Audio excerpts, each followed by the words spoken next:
교리와 함께하는 365 가정예배. 하나님의 섭리를 믿는 유익은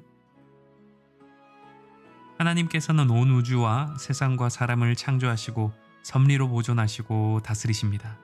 이 사실을 믿고 아는 것이 우리에게 어떤 유익이 있을까요? 어떤 사람은 하나님의 창조를 믿지만 하나님의 섭리를 받아들이지 않습니다. 하나님을 우리와 사귀며 교제하시는 인격체로 믿지 않습니다. 이렇게 하나님의 구체적인 다스림을 거부하는 사람은 섭리 교리가 주는 유익도 누리지 못합니다.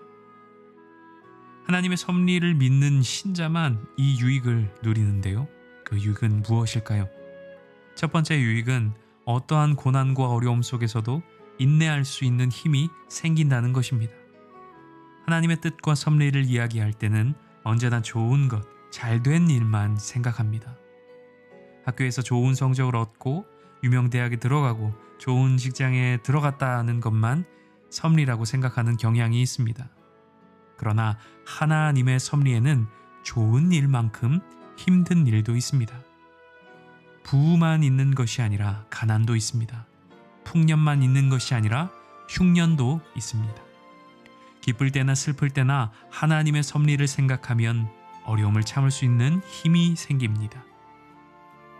둘째 유익은 좋은 일에 감사하게 한다는 것입니다.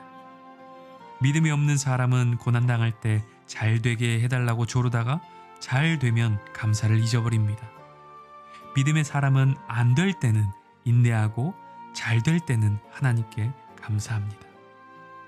10명의 나병 걸린 사람들이 있었습니다. 모두가 다 예수님의 말씀을 듣고 제사장에게 달려가다가 나음을 받았습니다. 그런데 9명은 예수님께 돌아와 감사하지 않았습니다. 그들은 모두 유대인이었습니다. 그러나 1명만 예수님께 돌아와 감사했습니다. 그는 사마리아 사람이었습니다. 예수님은 그 믿음을 보시고 죄를 용서해 주셨습니다. 감사한 것을 믿음으로 보셨습니다. 감사하는 것을 보면 그의 믿음을 볼 수 있습니다. 세 번째 유익은 미래의 일에 대해 확신을 가질 수 있다는 것입니다. 사람은 자신의 미래에 대해 궁금해합니다. 누구나 앞으로 일어날 일에 대해 관심이 많습니다. 그래서 점쟁이를 찾아가기도 합니다. 내가 시작하는 사업이 잘 될지 용한 점쟁이들은 안다고 생각하고 엄청난 돈을 내고 물으러 다닙니다. 하나님의 섭리를 믿는 사람들은 미래를 궁금해하지 않고 불안해하지도 않습니다.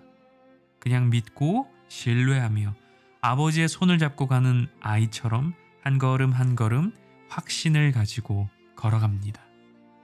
사랑하는 여러분, 하나님께서 우리의 삶을 이끄시고 인도하십니다.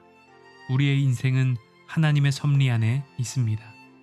그러므로 기쁠 때나 슬플 때나 성공할 때나 실패할 때나 온전히 하나님의 섭리를 믿고 신뢰하며 흔들림 없이 언제나 하나님 앞에 감사하며 살아갈 수 있는 우리 모두가 되기를 주님의 이름으로 축원합니다.